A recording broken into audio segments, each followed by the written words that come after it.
We are instructed by Jesus not to fear wars and rumors of wars.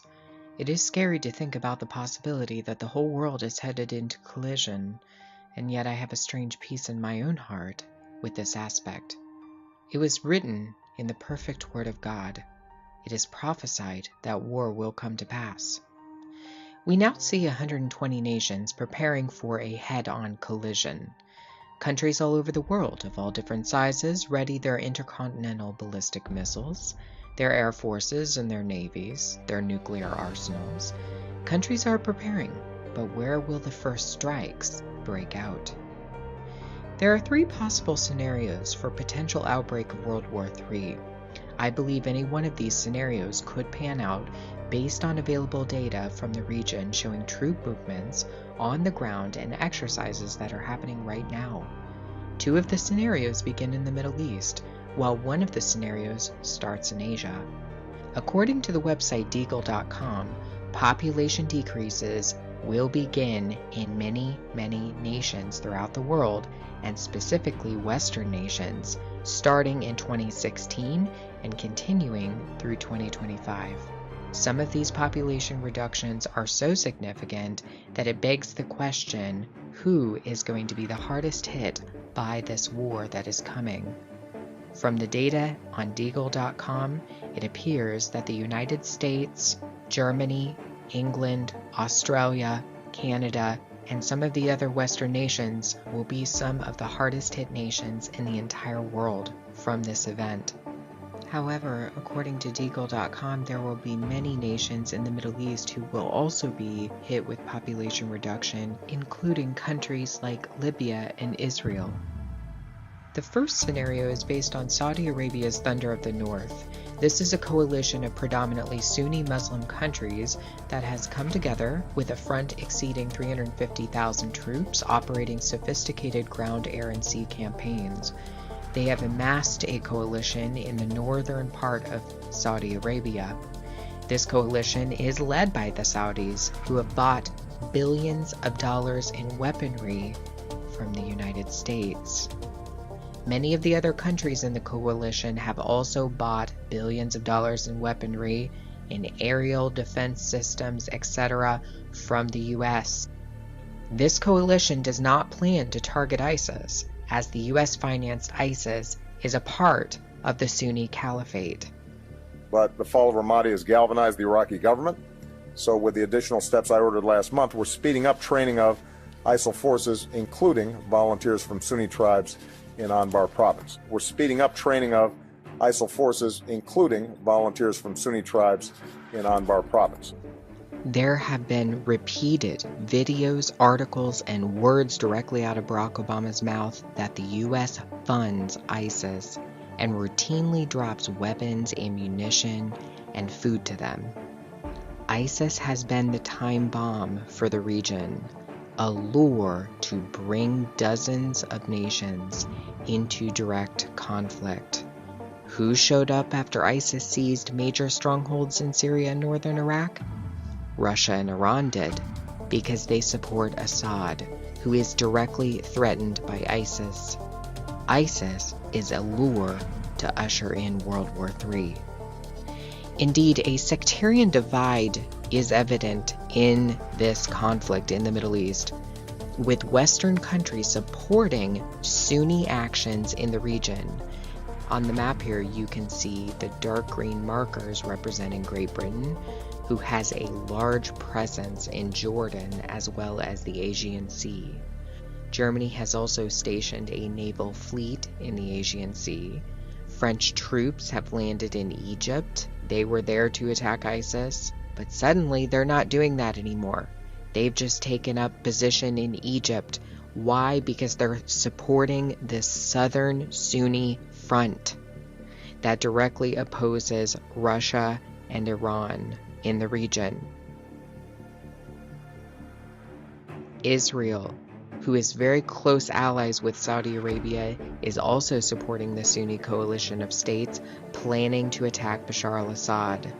In fact, Israel has already attacked Damascus multiple times, there is a very real possibility for confrontation between the Sunni front in the south, supported by Western nations, and Iran, who still has planes and troops in Syria.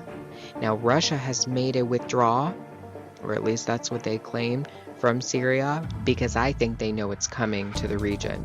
I think they understand what's about to blow up. The second scenario I call Turkey's Trident Juncture. Turkey is somewhat a dark horse and doesn't have close allies with very many nations in the region. Its government is Sunni Muslim, yet it has had rocky relations with other Sunni countries, very rocky relations. Turkey has also had very strained relations with Iran and Russia after they were responsible for downing a Russian plane that didn't violate their airspace. Turkey is one of the largest countries in NATO. It is one of the largest contributors to NATO's military capacities. Please understand that. For example, Turkey contributed the most troops and military equipment to Trident Juncture 2015 military exercise that involved 33 countries. They are indeed a very powerful presence in NATO.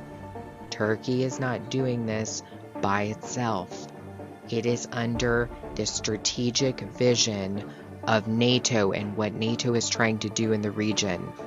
Turkey has also single-handedly allowed millions of Soros migrants to pass through its country without stopping them. Turkey is clearly doing the bidding of the UN in both the migrant crisis and its challenge directly to Russia. And from the words of George Bush, it is a credible United Nations that must have authority, and Turkey is being used to reach their goal, control of the Middle East. The United Nations is directly behind this. We have a real chance at this new world order, an order in which a credible United Nations can use its peacekeeping role to fulfill the promise and vision of the UN's founders. Now we can see a new world coming into view. A world in which there is the very real prospect of a new world order. A world where the United Nations, freed from Cold War stalemate, is poised to fulfill the historic vision of its founders. When we are successful, and we will be. And they're using Turkey. Their ambition is a new world order. But they need a war first, a very large war with significant depopulation, and Turkey could be a perfect opportunity to confront Russia and Iran right there in Syria and Iraq.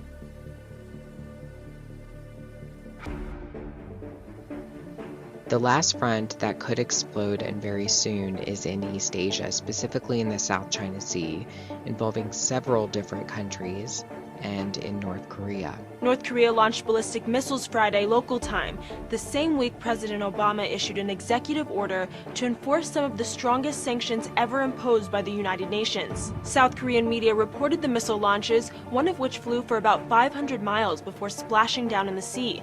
U.S. officials confirmed to media outlets a total of 2 ballistic missiles were fired. Last week, the North Korean regime released images of Kim Jong-un next to what the country said is a miniaturized nuclear weapon, allegedly capable of being attached to a long-range missile.